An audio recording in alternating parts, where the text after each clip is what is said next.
Esin Akan Tarifleri YouTube kanalımdan hepinize kucak dolusu selamlar, sevgiler. Bugün sizlere pastaneden almaya son dedirtecek, rakipsiz en iyi ekler tarifiyle geldim. Gerçekten şahane bir tarif oluyor arkadaşlar. Tüm detaylarıyla paylaşmaya çalışacağım. Lütfen videomu sonuna kadar izleyin. Bu muhteşem ekler tarifini herkes evinde kolaylıkla hazırlayabilir. Buyurun, hiç vakit kaybetmeden hemen tarif detaylarına geçiyorum.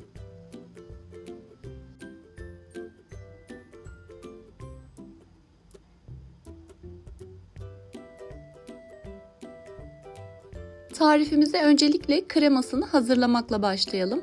Uygun bir tencerenin içerisine 2 su bardağı süt, 2 yemek kaşığı un, 2 yemek kaşığı nişasta, 4 yemek kaşığı toz şeker, 1 adet yumurta sarısını alıyorum.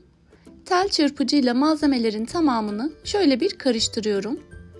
Sonra ocağa alıp sürekli karıştırarak kaynayıp kıvam alana kadar pişiriyorum. Gördüğünüz gibi oldukça koyu kıvamda. Üzerine bir paket vanilya ilave edip tekrar karıştıralım. Bu arada içerisinde kullandığımız bu pastacı kreması da çok lezzetli oluyor. Kremasıyla, dokusuyla, lezzetiyle gerçekten şahane bir ekler hazırlıyoruz. Evet, kremamızı genişçe bir kabın içerisine alalım. Ve biz ekler hamurumuzu hazırlayana kadar kremanın tamamen soğumasını sağlayalım. Bu arada önemli bir püf noktası, üzerine streç filmi temas ettirecek şekilde kapatalım. Bu sayede kabuklanmayı da önlemiş olacağız.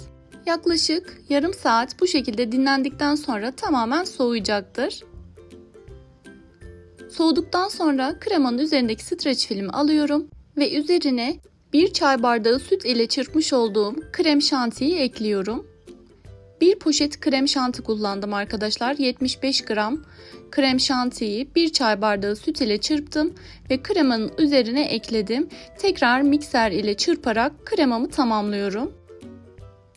Hazırlamış olduğumuz kremayı daha sonra kullanmak üzere buzdolabına kaldırabiliriz. Bu arada kullanmış olduğum malzemeleri açıklamalar kısmına ekliyorum. Detaylıca oradan da bakarak faydalanabilirsiniz. Ekler hamurumuzu hazırlamaya geçtim. Uygun bir tavaya 100 gram tereyağını aldım. Orta ateşte erimeye bıraktım. Bu arada karıştıralım. Yakmamaya özen gösterelim. Üzerine 1 su bardağı su ilave ediyorum. 1 tatlı kaşığı toz şeker ve 1 çay kaşığı tuz ekliyorum. Tekrar karıştırıyorum. Tam ölçülü, tam kıvamında bir tariftir. Bu tarifle ekler yapamayan kalmayacak. Üzerine 1,5 su bardağı un ekliyorum. Bu arada kullanmış olduğum su bardağı ölçüsü 200 mililitredir. Un, tereyağı ve su karışımını bu şekilde sürekli karıştırarak helva yapar gibi kavuralım. Tamamen pürüzsüz bir kıvam alana kadar, hamur toparlanana kadar bu şekilde spatula ile karıştırarak hamurun kıvam almasını sağlıyorum. Bu işlem için 5-6 dakika yeterli olacaktır. Görmüş olduğunuz gibi sürekli karıştırarak hamurumu kavuruyorum. Süre sonunda hamuru başka bir kaba aktararak şöyle kabın etrafına yayarak tamamen soğumasını sağlıyorum. Bu yaptığımız işlem hamurun daha çabuk soğumasını sağlayacaktır. Sizler de bu şekilde yaparak vakitten tasarruf sağlayabilirsiniz. Evet, biraz 10-15 dakika kadar buzdolabına koydum hamurumu. Görmüş olduğunuz gibi tamamen soğumuş durumda. Bu işlem için hamurun tamamen soğuması çok önemli. Üzerine tek tek olacak şekilde yumurta ilave ediyorum ve mikserle hamurumu çırpmaya başlıyorum. Ben 4 adet yumurta kullandım. Yumurtalarınız büyükse 3 adet de yeterli olacaktır. Hamurun kıvamını göreceksiniz. O kıvamı aldığında tamamen hazır demektir. Bu aşamada yumurtaların tek tek ilave edilmesi önemli. Bir tane yumurtayı ekliyoruz. Mikserle tamamen hamura yedirdikten sonra bir diğer yumurtayı ekliyoruz. Bu işlemi tel çırpıcıyla da yapabilirsiniz. Nasıl kolayınıza geliyorsa. Evet, tek tek yumurtalarımı ekleyerek mikserle çırpmaya devam ediyorum.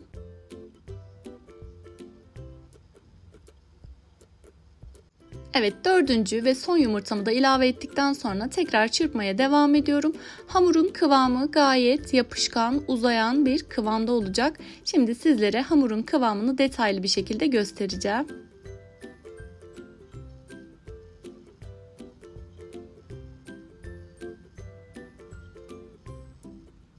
Evet, şöyle sizler için gösteriyorum. Hamurun kıvamı gayet elastik, yapışkan bir kıvamda.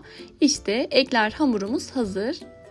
Hemen hamuru uygun bir sıkma poşetin içerisine aktararak şekil vermeye geçebilirim. Bu tarifle birlikte sizler de evlerinizde kolaylıkla ekler hazırlayabilecek, pastaneden almak istemeyeceksiniz.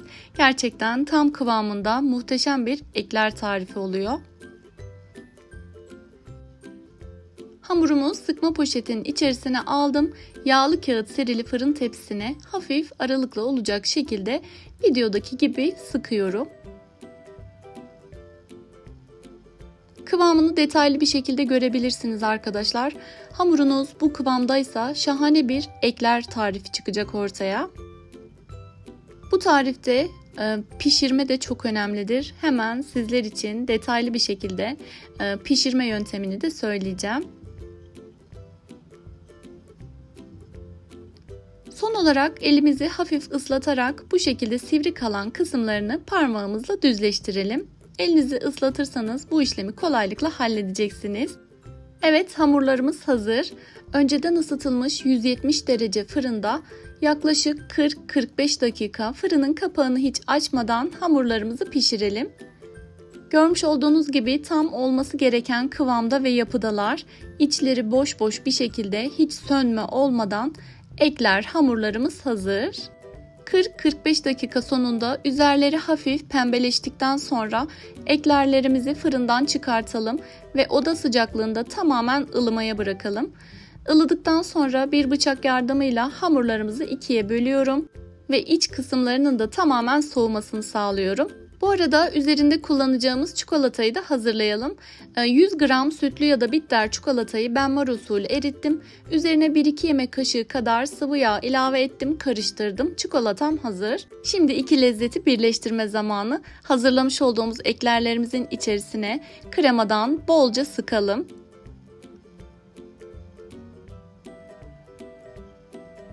Bu tarifi sizlere de ısrarla tavsiye ediyorum. Mutlaka deneyin. Gerçekten pastanedekilerden daha lezzetli bir ekler tarifi. Üzerine oluşturan kapak kısımlarını çikolataya bandırarak kapatalım. Tamamını aynı şekilde hazırladıktan sonra yaklaşık 20-30 dakika buzdolabında dinlendirelim. Üzerindeki çikolatanın tamamen donmasını sağlayalım ve kalan çikolata ile üzerine çizgiler halinde süsleyelim. Ben son olarak toz Antep fıstığıyla eklerlerimi tamamladım. Şu görüntüye, şu güzelliğe bakar mısınız? Gerçekten muhteşem bir ekler tarifi oldu. Umarım sizler de dener ve beğenirsiniz. Güzel tariflerde buluşabilmek dileğiyle inşallah.